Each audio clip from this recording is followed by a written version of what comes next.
All right, Raider Nation. Things are getting heavy in Vegas. The team is sitting at 2-7, and the conversations are on fire. Big voices are calling for Pete Carroll's job. Former players are pointing fingers straight at the coaching staff, and that locker room looks ready to explode.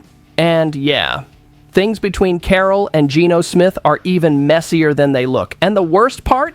Stick around till the end, because today's talk is straight heat. But before we dive into all the details, hold up a second. Hit that subscribe button. It's free, and it helps this channel keep going strong. Smash that like too, because it helps YouTube spread this conversation to more members of Raider Nation around the world. And drop a comment, and this space is yours. All right, let's roll. Man, sometimes the patience of this fan base just runs out. And with a 2-7 record, it's hard to defend anyone. The pressure on Pete Carroll has turned into a full-on firestorm, and the media's pouring gas on it. Rob Parker from Fox Sports Radio didn't hold back. If he were Mark Davis, he'd already be saying goodbye to the 74-year-old coach. "Thanks, Pete, but it's time for a retirement home," he said with full sarcasm. Brutal, right? Parker even bragged that he called this disaster from the start, and honestly, looking at it now, he might be right. The team doesn't have a solid core, it's clearly a rebuild, and Carroll just feels out of sync with that kind of project. The man's a legend, no doubt, but he's 74 trying to handle a locker room that's falling apart. Then you've got Mike Florio from NBC Sports trying to calm things down, saying the one who'll get the axe is probably offensive coordinator Chip Kelly, not Carroll. Makes sense, since Kelly hasn't shown much at all, but between us, keeping both of them around sounds like a recipe for more chaos. Their chemistry's already gone. And honestly, what Raider Nation's feeling right now is mistrust. Again, the team's stuck in the same old cycle of broken promises. Even the women of Raider Nation are speaking up. Everyone wants to know if this transition year ever ends. Drop a comment if you think Mark Davis will actually pull the trigger. And hang tight, because next up, we're getting into what's really sinking this team. And it's not just the coach. You know that feeling when everything's just off? That's the Raiders right now. A roster full of holes, a veteran head coach, but the result is an ugly 2-7. Logan Ryan, who played 11 seasons in the NFL, said exactly what many fans are thinking. The problem's on the clipboard. When nobody's playing well, the quarterback, the running back, the tight end, even your star wide receiver, that's on the coaches. And honestly, he's right. On CBS Sports, he said, "When everybody's playing bad, that's a sign the leadership lost the group." And it fits perfectly. What we're seeing on the field is a team with no rhythm, no confidence, and constant mistakes. Hate to say it, but the Raider spirit feels stuck in the past. And Pete Carroll, yeah, he's still trying to stay optimistic. Before that loss to Denver, he said he's always encouraged, that he sees positives, that it's just about making it happen. Sounds nice, but fans want results on the scoreboard. Talking about hope after 9 painful weeks is a tough sell. The roster's banged up, the staff looks lost, and losing is becoming a habit. That wears down any locker room. And with one of the toughest remaining schedules in the league, if Carroll doesn't turn things around fast, this season's going to turn into a soap opera. You only get this kind of take here, straight from a Raider fan's point of view. We don't want rehearsed speeches, we want answers. The team needs a spark, because right now it still feels like we haven't hit rock bottom. And yeah, the next story shows that the cracks inside might already be showing. Those cracks, they're here and they're ugly. That game against Denver was the breaking point. Another weak offensive performance, and worse, dumb mistakes and miscommunication. Raheem Mostert missed an easy block, Geno Smith got swallowed up, and boom, chaos. Smith snapped, got into it right there on the field and again on the sideline. And who had to step in? Backup quarterback Kenny Pickett. The moment was tense, but it showed everything wrong with this team. Geno tried to explain after, saying the team needs to play clean. No mistakes, no penalties, no turnovers. Sounds good, but anyone who watched knows the mess runs deep. 5 sacks in the first half, a banged-up quarterback, and an offensive line that couldn't block air. And Carroll? He praised Geno's toughness, saying the guy wanted to get back out there hurt to help his teammates. That's admirable, true Raider heart, but it doesn't erase another loss. To be honest, it looks like this team's melting from the inside out. Frustrated players, a coach trying to hold morale together, and the media circling like sharks.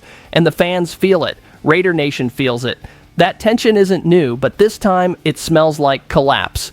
Even the women of the nation are asking, where's the leadership? Where's the identity? And nobody's got an answer. Worse yet, Geno, who was supposed to fix things, has become part of the problem. Only here you get this raw take straight from the stands. What we saw against Denver was the clearest sign yet that this roster's splitting apart. And up next, we're talking about the one thing still holding this together by a thread, the bond between Carroll and Gino. And trust me, that story's far from over. Some teams are held together by pure stubbornness, right? And for the Raiders, that glue seems to be the bond between Pete Carroll and Geno Smith. Since the moment they both arrived, it was obvious. The coach bet everything on this guy. But the field's telling a different story. The offense is stuck, the line's a disaster, and Geno's not living up to the hype. Yet Carroll won't let go. Rich Eisen even said on his show, you can't run this duo back next year if things stay like this, and he's got a point. But here's where it gets wild. Carroll loves Geno, genuinely loves the guy. He backed him up twice in that Denver game, even when he was limping. Didn't want to see Pickett come in. Let Geno go back out there hurt and hobbling. That's blind faith. Michael Sean Duger, who covered both of them back in Seattle, said Carroll talks about Geno like family. He talks about Geno the way I talk about my daughter, he said, and that's where the danger is. When emotion starts to outweigh performance, the team pays the price, and Raider Nation's already sending that bill. Honestly, loyalty's beautiful in a cold business like football, but at some point, loyalty becomes a chain, and right now that chain's keeping the Raiders stuck between hope and heartbreak. The fans don't want fairy tales, they want wins. So tell me, do you think Carroll will actually make a change? Stay tuned, because the next story hits hard. That trade that started all this mess is turning into one of the biggest regrets of the Vegas era. This one hurts, Raider Nation. The trade that was supposed to spark a new era turned into an expensive nightmare. When the team brought in Geno Smith, a lot of people, myself included, thought, here we go. Experience, leadership, arm strength. But what we got was the opposite. 9 games, a miserable 2-7, and a quarterback who looks like he's forgotten the basics. Fox Sports, Colin Cowherd, everyone's tearing into him. And rightfully so. Cowherd went off. The Raiders overpaid for a guy who leads the league in interceptions. And he added, he doesn't even understand pass protection. Tough words, but hard to argue. Geno was brought in to stabilize the position, and instead he's become part of the problem. The offense is predictable, the O-line's a sieve, and Carroll keeps doubling down on the same mistakes. Honestly, it's frustrating watching this team replay the same script. Overpaid veteran, promises of leadership, 0 results, 0. We've seen this movie before. The saddest part is it felt different this time. It felt like Geno might bring some new energy. But now, even that hope's fading. The women of Raider Nation are going off online. We deserve better. Stop with the patchwork fixes. And they're right. The entire fan base feels like the team traded its future for an illusion. The truth is, this trade just exposed how lost the front office really is. And when a fan says that out loud, it means patience is gone. Only here you get this kind of raw, no-filter take. Geno's not the only problem, but he's the face of it. Bad decisions stacking up, no direction, and 0 chemistry between coach, roster, and management. And if you think that's the end, hang tight, because the conclusion ties it all together in one brutal punch. You know that moment when reality hits? That's exactly where Raider Nation is right now. A legendary coach lost in a rebuilding roster, an offense that can't find rhythm, and a fan base desperate to see that old Raider fire back on the field. The past few weeks said it all. Questionable decisions, disorganized roster, and a trade that became the symbol of chaos. It stings, but that's the truth. Honestly, this team's got to stop living in the past and face what's in front of them. Tradition's great, but without attitude, it means nothing. Raider Nation deserves more than empty promises and recycled optimism.